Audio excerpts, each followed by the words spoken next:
അപ്പോൾ എല്ലാവർക്കും നമസ്കാരം. ട്രാവലിംഗ് ടെക്കിയുടെ മറ്റൊരു ഇന്റർനാഷണൽ ട്രാവൽ സീരീസിലേക്ക് സ്വാഗതം. അപ്പോൾ ഇന്ന് മെയ് 1 തീയതി ബുധനാഴ്ച രാവിലെ 10 മണി. ഞാനിപ്പോൾ ടെക്നോ പാർക്കിലാണുള്ളത്. അപ്പോൾ രാവിലെ വീട്ടിൽ നിന്ന് ഇറങ്ങി വണ്ടി നമ്മൾ ഇന്ന് ഇവിടെ ഇട്ടിട്ടാണ് പോകുന്നത്. അപ്പോൾ നമ്മുടെ കഴിഞ്ഞ ഇന്റർനാഷണൽ ട്രാവൽ സീരീസ് ഒക്കെ കണ്ടിട്ടുള്ളവർക്കറിയാം, നമ്മൾ കൂടുതലും സൗത്ത് ഈസ്റ്റ് ഏഷ്യൻ കൺട്രീസിലോട്ടൊക്കെ ആയിരുന്നു. നമ്മൾ തായ്ലൻഡ്, മലേഷ്യ, വിയറ്റ്നാമും കാര്യങ്ങളൊക്കെ പോയി. ഇത്തവണ നമ്മൾ കംപ്ലീറ്റ്ലി ഒരു ഡിഫറെന്റ് റീജിയനിലേക്കാണ് പോകാൻ പോകുന്നത്. അപ്പം എങ്ങോട്ടാണ് പോകുന്നത്, എന്തൊക്കെയാണ് അതിന്റെ സംഭവങ്ങൾ എന്നൊക്കെ ഉള്ളത് പതിയെ ഞാൻ പറയാം. ഇപ്പൊ ഞാനുള്ളത് ടെക്നോ പാർക്കിലാണ്. ഇവിടുന്ന് ഇനിയിപ്പോൾ നേരെ തിരുവനന്തപുരത്ത് എയർപോർട്ടിലോട്ട് പോകണം. അവിടെ നിന്ന് നമുക്ക് 12:30 മണിക്കാണ് ഡൽഹിയിലേക്കുള്ള ഫ്ലൈറ്റ്. ഡൽഹിയിൽ ചെന്നിട്ട് നമ്മൾ ഏത് കൺട്രിയിലോട്ടാണ് പോകുന്നത്, അവിടുത്തെ ഡീറ്റെയിൽസും കാര്യങ്ങൾ എന്തൊക്കെയാണെന്നുള്ളത് ഞാൻ റിവീൽ ചെയ്യാം. അപ്പം ആസ് യൂഷ്വൽ എന്നത്തെയും പോലെ പ്രത്യേകിച്ച് ടൂർ പാക്കേജോ ഗൈഡോ ഒന്നുമില്ലാതെ സോളോ ട്രിപ്പ് തന്നെയാണ്. എല്ലാം സ്വന്തമായിട്ട് പ്ലാൻ ചെയ്ത വീഡിയോസും കാര്യങ്ങളൊക്കെ കണ്ട് അങ്ങനെയാണ് സെറ്റാക്കി പോകുന്നത്. അപ്പോൾ എന്താ, ഞാൻ വണ്ടി പാർക്ക് ചെയ്യട്ടെ. വണ്ടി പാർക്ക് ചെയ്തതിന് ശേഷം നേരെ എയർപോർട്ടിലേക്ക്, അവിടെ നിന്ന് നേരെ ഡൽഹിയിലേക്ക്. അപ്പോൾ പതിവ് പോലെ ഒരു ഊബറൊക്കെ പിടിച്ച് നേരെ ട്രിവാൻഡ്രം ഡൊമസ്റ്റിക് ടെർമിനലിൽ എത്തി. ഞാൻ അത്യാവശ്യം തിരക്കൊക്കെ കണ്ടൊന്നും അന്താളിച്ചു. ഫ്ലൈറ്റും കാര്യങ്ങളൊക്കെ സമയത്തായിരുന്നു. എന്നത്തെയും പോലെ അകത്ത് കയറി വെയിറ്റ് ചെയ്തു, ക്യൂ നിന്നു, ചെക്ക് ഇൻ ചെയ്തു, വെയിറ്റ് ചെയ്തു, സെക്യൂരിറ്റി ചെക്കിൻ കഴിഞ്ഞു, വെയിറ്റ് ചെയ്തു, ഫ്ലൈറ്റ് കയറി, പറന്നു പൊങ്ങി ലാൻഡ് ചെയ്തു ഡൽഹി ഇന്റർനാഷണൽ എയർപോർട്ട്.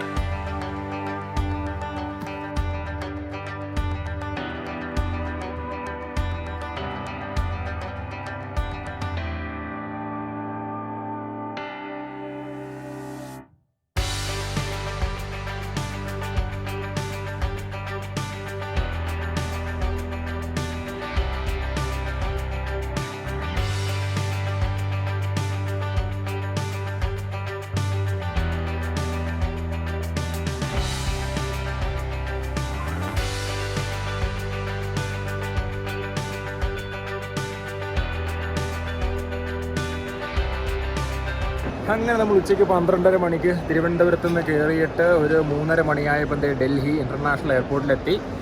ഞാനിവിടെ വന്നു, KFCയിൽ പോയി ഫുഡൊക്കെ കഴിച്ചു. കാരണം ഉച്ചയ്ക്ക് കഴിച്ചിട്ടില്ലായിരുന്നു കയറിയത്.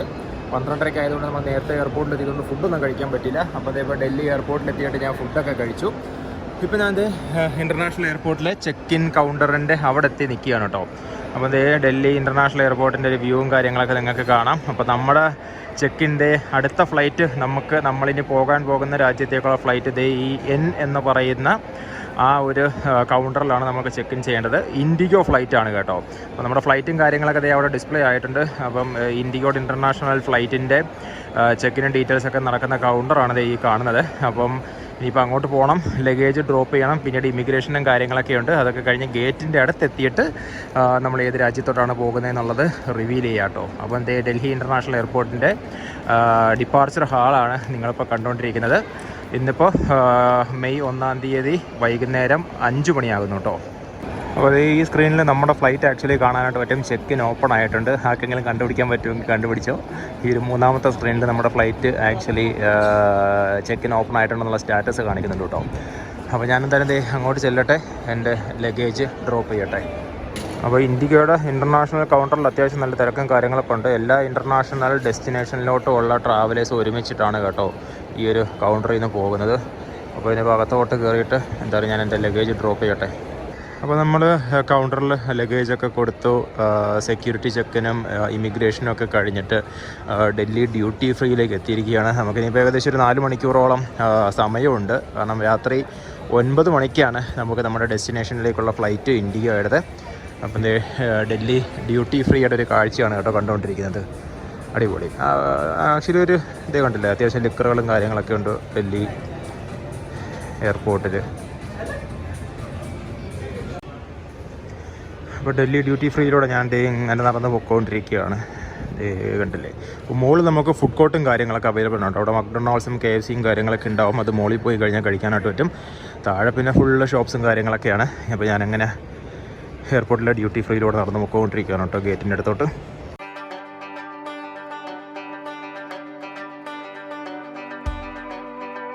ഓൾറൈറ്റ്, അപ്പോൾ നമ്മുടെ കൺട്രി ഏതാണെന്ന് റിവീൽ ചെയ്യാനുള്ള സമയമായിട്ടുണ്ട്. അപ്പോൾ നമ്മുടെ കഴിഞ്ഞ ഇൻ്റർനാഷണൽ ട്രാവൽ സീരീസൊക്കെ കണ്ടിട്ടുള്ളവർക്കറിയാം, നമ്മൾ കൂടുതലും പോയിട്ടുള്ളത് സൗത്ത് ഈസ്റ്റ് ഏഷ്യൻ കൺട്രീസിലോട്ടാണ്.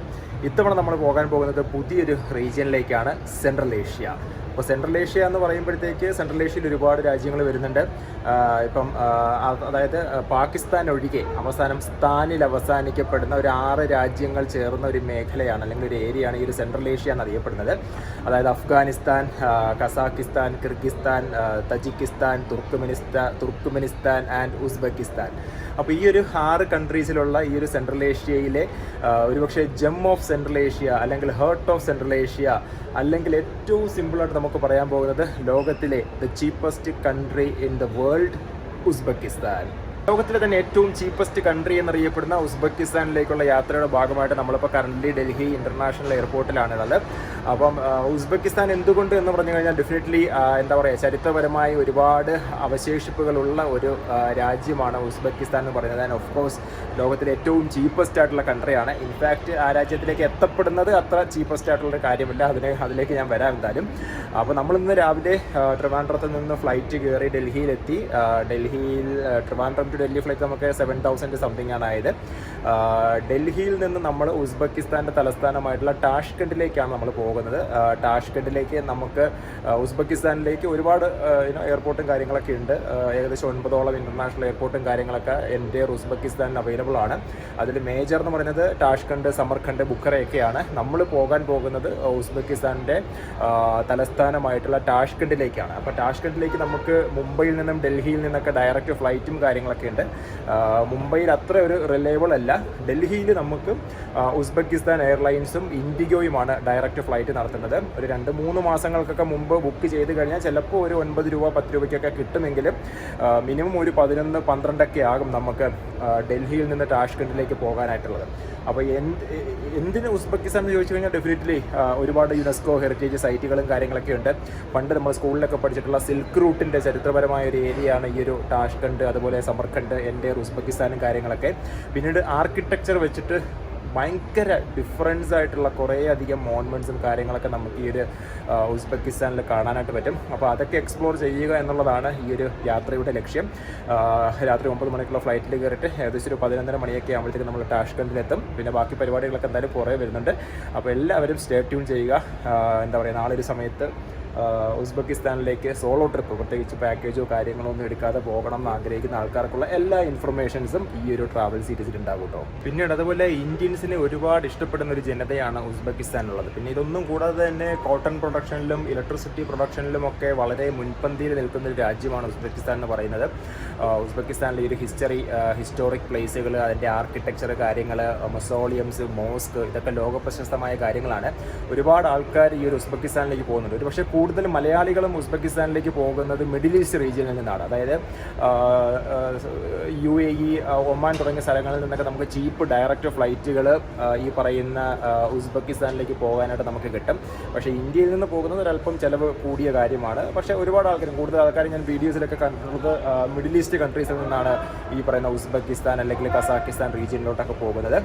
അപ്പോൾ എന്തായാലും ഞാനങ്ങനെ ഡൽഹി എയർപോർട്ടിൽ നിൽക്കുകയാണ് ഫ്ലൈറ്റിന് വേണ്ടിയിട്ട് വെയിറ്റ് ചെയ്ത്. അപ്പോൾ നമുക്ക് അങ്ങോട്ട് പോയിട്ട് ബാക്കിയുള്ള കാഴ്ചകളൊക്കെ കാണാം കേട്ടോ. അപ്പോൾ നമ്മുടെ ഫ്ലൈറ്റിൻ്റെ ഡീറ്റെയിൽസ് ഇത് ഇവിടെ കാണിക്കുന്നുണ്ട്. 20:50 ഇൻഡിഗോയുടെ 6C1805 ടാഷ്കണ്ട് ഗേറ്റ് നമ്പർ 6-ലാണെന്ന് ദേ ഇവിടെ കാണിക്കുന്നുണ്ട് കേട്ടോ.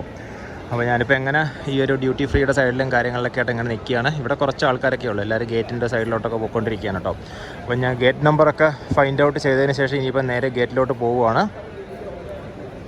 അപ്പോൾ എല്ലാം കഴിഞ്ഞിട്ട് ഞാൻ ഇങ്ങനെ ഗേറ്റിൻ്റെ അവിടെ വന്നിരിക്കുകയാണ് കേട്ടോ. 6ാം നമ്പർ ഗേറ്റാണ് നമുക്ക് ഡൽഹിയിൽ നിന്നും ടാഷ്കണ്ടിലേക്ക് പോകാനുള്ള ഗേറ്റ്. അപ്പം എന്ത് ചെയ്യുക, 6ാം നമ്പർ ഗേറ്റിൻ്റെ അവിടെ വന്നിട്ട് പോസ്റ്റ് അടിച്ചിരിക്കുകയാണ്. ഇനി ഏകദേശം ഒരു 1.5 മണിക്കൂറുണ്ട്. ഉസ്ബെക്കിസ്ഥാൻകാരെ പോലെ തോന്നുന്ന 1-2 ആൾക്കാരൊക്കെ അവിടെ ഇരിക്കുന്നുണ്ട് കേട്ടോ.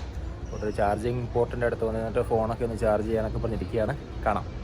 അപ്പോൾ അങ്ങനെ വെയിറ്റ് ചെയ്തിരുന്നപ്പോഴാണ് പുതിയൊരു അനൗൺസ്മെൻറ്റ് വന്നത്. 20:50 നമ്മുടെ ഫ്ലൈറ്റ് 21:25 ആക്കിയിട്ടുണ്ട്. ഏകദേശം ഒരു 25-35 മിനിറ്റ് ലേറ്റാണ്. 6ാം നമ്പർ ഗേറ്റിൽ തന്നെയാണ്.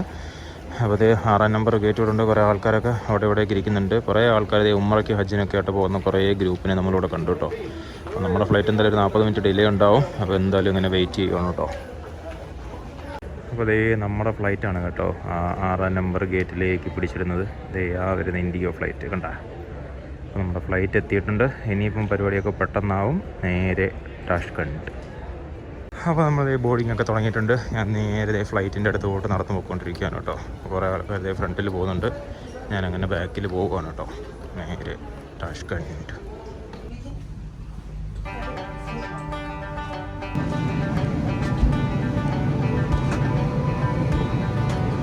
അപ്പോൾ ഇതേ ഫ്ലൈറ്റിനകത്ത് കയറി കേട്ടോ നമ്മൾ.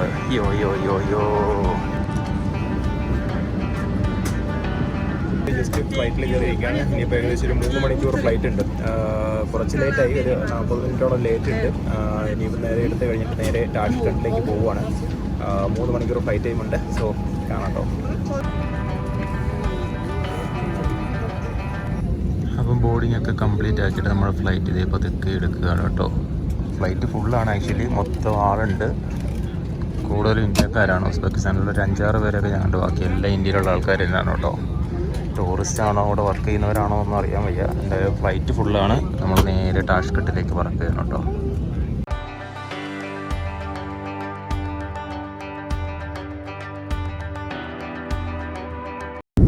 ഇപ്പോൾ നമ്മുടെ ഫ്ലൈറ്റ് ജസ്റ്റ് എടുത്തിട്ടുണ്ട് കേട്ടോ.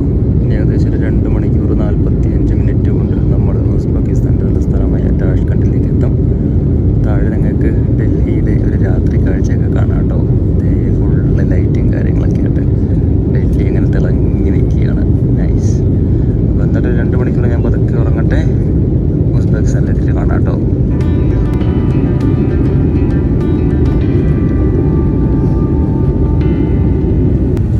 അങ്ങനെ നീണ്ട 2.5 മണിക്കൂറത്തെ യാത്രയ്ക്ക് ശേഷം നമ്മൾ ഉസ്ബെക്കിസ്ഥാൻ എന്ന് പറയുന്ന രാജ്യത്തിൻ്റെ തലസ്ഥാനമായ ടാഷ്കണ്ടിലെ എയർപോർട്ടിലേക്ക് ലാൻഡ് ചെയ്യുകയാണ് കേട്ടോ. സമയം ഇപ്പം രാത്രി 12 മണിയാകുന്നു. 12 മണിക്കും അത്യാവശ്യം ഓണാണ്. റോഡുകളിലൊക്കെ വാഹനങ്ങളും കാര്യങ്ങളൊക്കെ നമുക്ക് ഇവിടെ കാണാനായിട്ട് പറ്റും.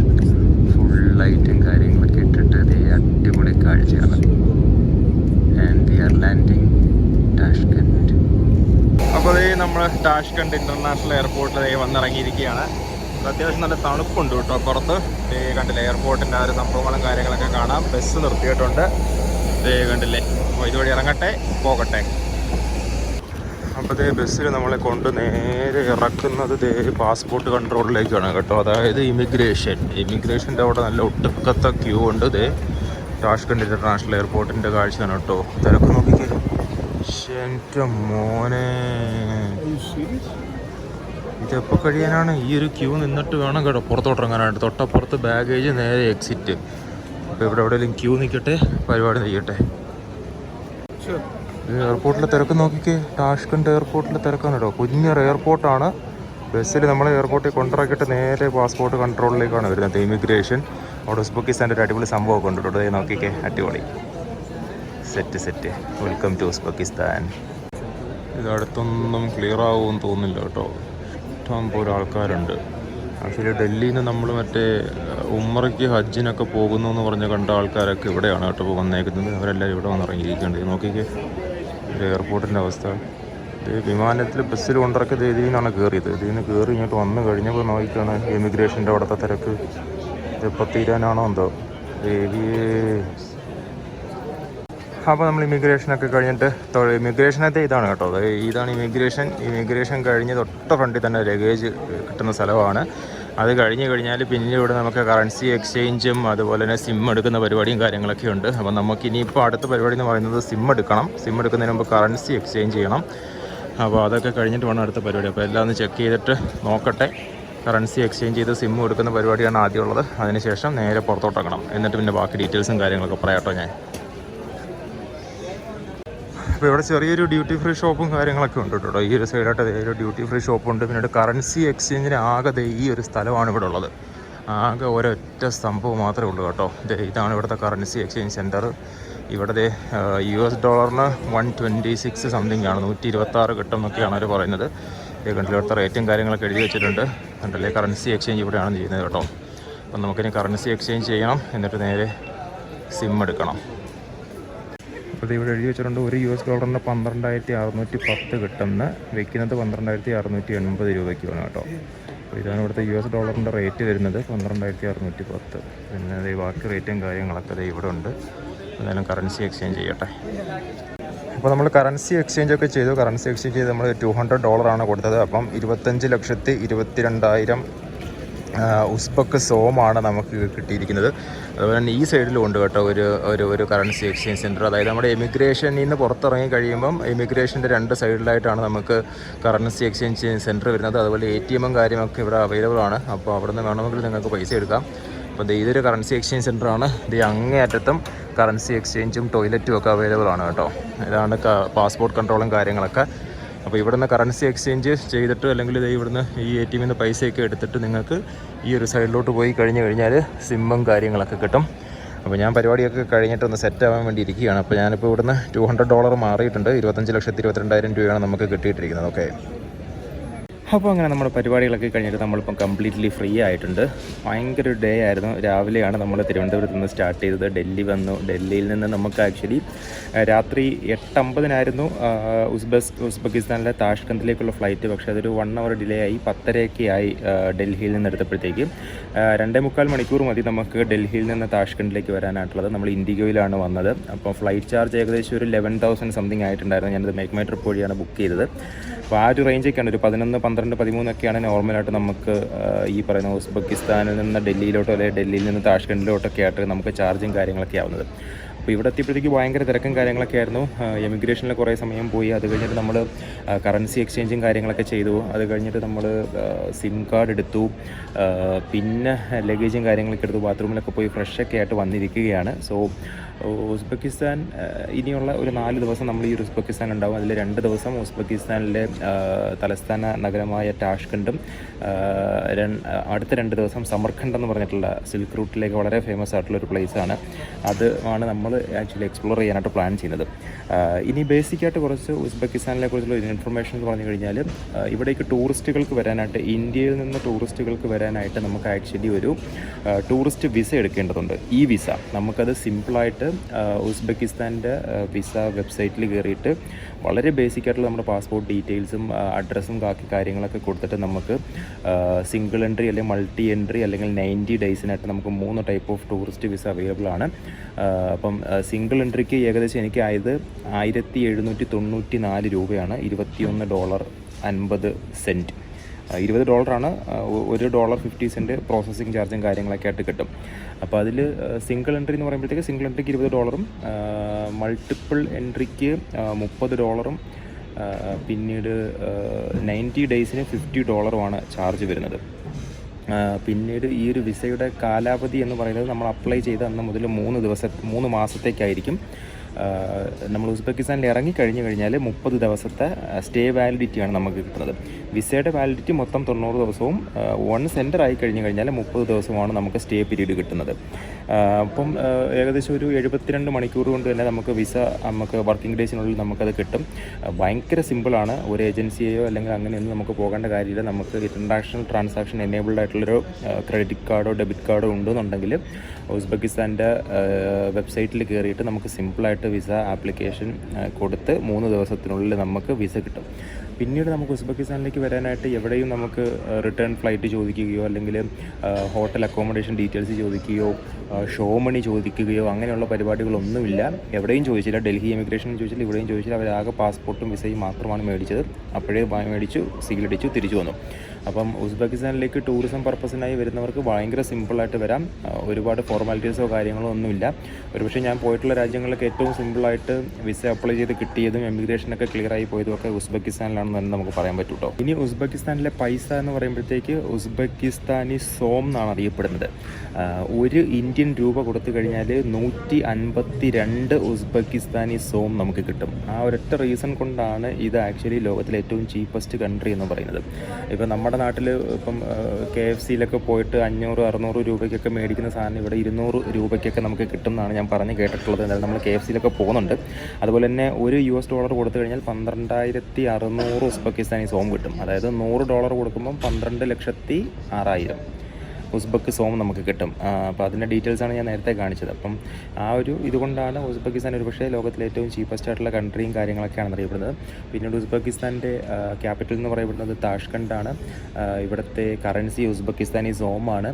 പണ്ട് ഇത് സോവിയറ്റ് യൂണിയൻ്റെ കീഴിലുണ്ടായിരുന്നത് കൊണ്ട് തന്നെ ഇവിടെ മേജറായിട്ട് ഭൂരിഭാഗം ആൾക്കാരും റഷ്യൻ സംസാരിക്കും. ഉസ്ബെക്കാണ് ഇവിടുത്തെ ലോക്കൽ ലാംഗ്വേജ്. അതുകൂടാതെ തന്നെ റഷ്യനും സംസാരിക്കുന്ന ഒരുപാട് ആൾക്കാർ ഇവിടെ ഉണ്ട്. ഉസ്ബെക്കിസ്ഥാനിലേക്ക് ടൂറിസം പർപ്പസിനായിട്ട് വരുന്ന ആൾക്കാർ മെയിനായിട്ട് പോകുന്ന സ്ഥലങ്ങളാണ് ടാഷ്കണ്ട്, സമർഖണ്ഡ്, ബുഖറ, കീവ. ഈ 4 സ്ഥലങ്ങളാണ് ഒരുപാട് ആൾക്കാർ സന്ദർശിക്കുന്നത്. പക്ഷേ ഇത് കൂടാതെ തന്നെ നമുക്ക് നുക്കാസ്, ഫെർഗാന, ഷാരിസബസ് ഇതൊക്കെ ഞാൻ എഴുതിയിട്ട് വായിക്കുകയാണ് കേട്ടോ. അപ്പോൾ ഇതൊക്കെ ഭയങ്കര ഫേമസ് ആയിട്ടുള്ള ടൂറിസ്റ്റ് ഡെസ്റ്റിനേഷനാണ്. ഒരു 10 ദിവസത്തേക്കൊക്കെ വരുന്ന ആൾക്കാർ ഈ സ്ഥലങ്ങളെല്ലാം കവർ ചെയ്തിട്ടാണ് പോകുന്നത്. അപ്പോൾ നമ്മുടെ കയ്യിലാകെ 4 ദിവസം മാത്രമേ ഉള്ളൂ. അതുകൊണ്ട് നമ്മൾ 2 ദിവസം ടാഷ്കണ്ടിലും 2 ദിവസം സമർഖണ്ഡിലുമായിട്ടാണ് ഈ ഒരു യാത്ര പ്ലാൻ ചെയ്തിരിക്കുന്നത്. പക്ഷേ കുറച്ചുകൂടെയൊക്കെ ഡേയ്സ് എക്സ്റ്റെൻഡ് ചെയ്ത് വരാൻ പറ്റുന്നുണ്ടെങ്കിൽ ബുഖറയും കീവയും ഒക്കെ എന്തായാലും ഉൾപ്പെടുത്താൻ പറ്റുന്ന 2 സ്ഥലങ്ങളാണ് ഈ ഒരു ടാഷ്കണ്ടിൽ, ഈ ഒരു ഉസ്ബെക്കിസ്ഥാനിലേക്ക് വരുന്ന സമയത്ത്. പിന്നെ സിം കാർഡിൻ്റെ കാര്യം, ഇവിടെ ഒരുപാട് സിം കാർഡും കാര്യങ്ങളൊക്കെ അവൈലബിൾ ആണ്. അതിൽ ഏറ്റവും ഫേമസ് ആയിട്ടുള്ള യൂസി ടെലികോം എന്ന് പറഞ്ഞിട്ടുള്ളൊരു സിം കാർഡാണ് കൂടുതലായിട്ട് ഞാൻ കേട്ടത്. പിന്നീട് ബെക്ക് ലൈൻ, യൂസെൽ, മൊബിയൂസ് എന്നൊക്കെ പറഞ്ഞിട്ടുള്ള സിം കാർഡും കാര്യങ്ങളൊക്കെ ഉണ്ടെന്നുണ്ടെങ്കിലും ഒരുപാട് ആൾക്കാർ വീഡിയോകളിലൊക്കെ പറഞ്ഞ് കേട്ടിട്ടുള്ളത് യൂസി ടെലികോമിൻ്റെ സിം കാർഡാണ്. അപ്പം 24 GB നോർമലായിട്ടും പിന്നീട് ഒരു അഡീഷണൽ 28 GB നോർമലായിട്ടും പിന്നീടൊരു 28 GB അഡീഷണൽ ആയിട്ടും നമുക്ക് 1 മന്ത് വാലിഡിറ്റി ഉള്ള ഒരു സിം കാർഡിന് ഇവിടെ 1 lakh ഉസ്ബെക്കിസ്ഥാനി സോമാണ്. 1 lakh ഉസ്ബെക്കിസ്ഥാനി സോം എന്ന് പറയുമ്പോൾ ഏകദേശം ഒരു 660 രൂപ അത്രയാണ് നമുക്ക് സിം കാർഡിനായത്. അതിൽ നോർമലായിട്ട് 28 GB കിട്ടും. പിന്നീട് ഒരു 28 GB മിഡ് നൈറ്റ് 1 മുതൽ മോർണിംഗ് 6 o'clock വരെ നമുക്ക് യൂസ് ചെയ്യാനായിട്ട് പറ്റും. അപ്പോൾ ഞാനെടുത്തത് ആ യൂസി ടെലികോമിൻ്റെ സിമ്മാണ്. 5G നെറ്റ്വർക്കാണ് നമുക്ക് കിട്ടുന്നത്. ഇതുവരെ സൂപ്പറായിട്ട് വർക്ക് ചെയ്തുകൊണ്ട് പോകുന്നുണ്ട് ആ സാധനം. പിന്നീട് ആപ്ലിക്കേഷൻസ്, നമ്മൾ സൗത്ത് ഈസ്റ്റ് ഏഷ്യൻ കൺട്രിയിലോട്ടൊക്കെ പോയപ്പോഴത്തേക്കും നമ്മൾ ആപ്ലിക്കേഷൻ്റെ കാര്യം പറഞ്ഞപ്പോഴത്തേക്ക് മെയിനായിട്ട് പറഞ്ഞിരുന്ന ആപ്ലിക്കേഷനായിരുന്നു ക്ലൂക്ക് ആപ്ലിക്കേഷൻ. അപ്പോൾ അതുപോലെ തന്നെ ഇവിടെ വളരെ ഫേമസ് ആയിട്ടുള്ള ആപ്ലിക്കേഷനാണ് യാൻഡെക്സ്. അപ്പോൾ ആ യാൻഡെക്സ് എന്ന് പറയുന്ന ആപ്ലിക്കേഷൻ ഉപയോഗിച്ചുകൊണ്ട് നമുക്ക് ഇവിടെ ടാക്സിയും കാര്യങ്ങളൊക്കെ ബുക്ക് ചെയ്യാം, ഫുഡ് ഓർഡർ ചെയ്യാനായിട്ട് പറ്റും.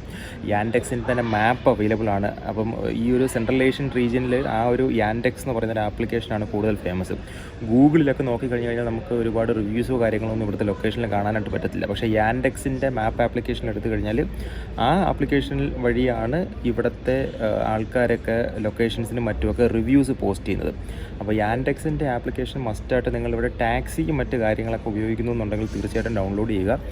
ഭയങ്കര ചീപ്പായിട്ടാണ് ഇവിടെ നമുക്ക് ഒരുപക്ഷെ നാട്ടിൽ ഓട്ടോറിക്ഷയെ കാട്ടിയൊക്കെ കുറഞ്ഞ ചിലവിൽ യാൻഡെക്സ് ആപ്ലിക്കേഷൻ ഉപയോഗിച്ചിട്ട് നമുക്ക് ക്യാബും കാര്യങ്ങളൊക്കെ ബുക്ക് ചെയ്തിട്ട് പല സ്ഥലങ്ങളിലോട്ടും പോകാനൊക്കെ പറ്റും. യാൻഡെക്സ് ആപ്പ് അല്ലാതെ നമ്മൾ ടാക്സിയും കാര്യങ്ങളൊക്കെ എടുത്തു കഴിഞ്ഞാൽ ചെറിയ സ്കാമും കാര്യങ്ങളൊക്കെ ഉണ്ടാവും. ചിലപ്പം നോർമൽ പൈസയുടെ ഡബിൾ മണിയോ അല്ലെങ്കിൽ അതിലും കൂടുതലൊക്കെ ആയിട്ട് അവർ ചോദിക്കാനോ എടുക്കാനൊക്കെ ആയിട്ടുള്ള സിറ്റുവേഷൻസ് ഉണ്ടാവാം. അപ്പോൾ അതുകൊണ്ട് എപ്പോഴും ടാക്സി യൂസ് ചെയ്യുന്ന ആൾക്കാരാണെന്നുണ്ടെങ്കിൽ എപ്പോഴും യാൻഡെക്സ് വഴി ബുക്ക് ചെയ്തിട്ട് യൂസ് ചെയ്യാനായിട്ട് ശ്രമിക്കുക. പക്ഷേ അതല്ലാണ്ട് നമുക്ക് പബ്ലിക് ട്രാൻസ്പോർട്ടും കാര്യങ്ങളൊക്കെ അവൈലബിൾ ആണ്.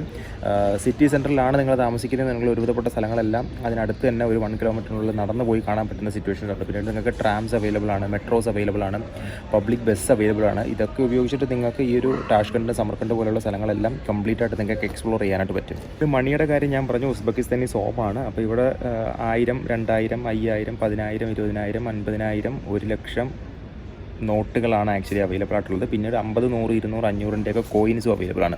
ഇവിടുത്തെ ഹയസ്റ്റ് കറൻസി എന്ന് പറയുന്നത് 1 lakhൻ്റെ കറൻസിയാണുള്ളത്.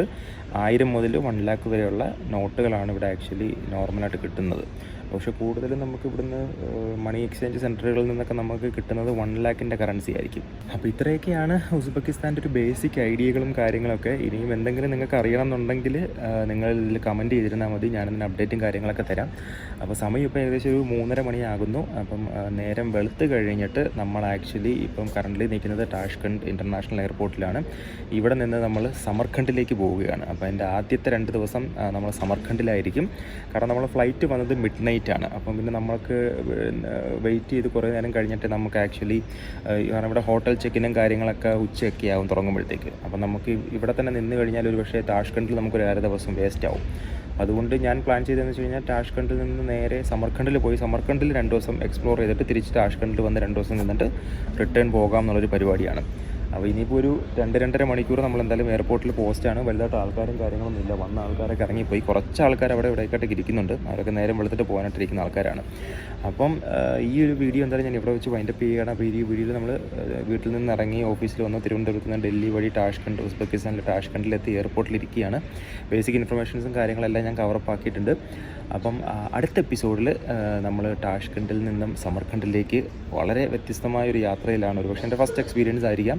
അപ്പം എങ്ങനെയാണ് നമുക്ക് സമർഖണ്ഡിലേക്ക് പോകുക, ഇവിടുത്തെ ലോക്കൽ ട്രാൻസ്പോർട്ട് സിസ്റ്റങ്ങളും കാര്യങ്ങളൊക്കെ എങ്ങനെയാണ്, ഫുഡ്, അക്കോമഡേഷൻ, ഹോട്ടൽ, അങ്ങനെയുള്ള ഒരുപാട് ഇൻഫർമേഷൻസും കാര്യങ്ങളൊക്കെ പുറകെ വരുന്നുണ്ട്. അപ്പോൾ എന്തായാലും സ്റ്റേ ട്യൂൺ ചെയ്യുക. ഈ ഒരു ചാനൽ ഇഷ്ടപ്പെട്ട് കഴിഞ്ഞാൽ നിങ്ങൾ ഈ ഒരു വീഡിയോ സബ്സ്ക്രൈബ് ചെയ്യുക, ഈ ഒരു ചാനൽ സബ്സ്ക്രൈബ് ചെയ്യുക, നിങ്ങളുടെ ഫ്രണ്ട്സിന് ഷെയർ ചെയ്യുക. അപ്പം ഉസ്ബെക്കിസ്ഥാൻ ട്രാവൽ സീരീസിലെ മറ്റൊരു അടിപൊളി എപ്പിസോഡുമായിട്ട് അടുത്ത എപ്പിസോഡിൽ കാണുമ്പോൾ ബൈ ഫ്രം ട്രാവലിംഗ് ടെക്കി.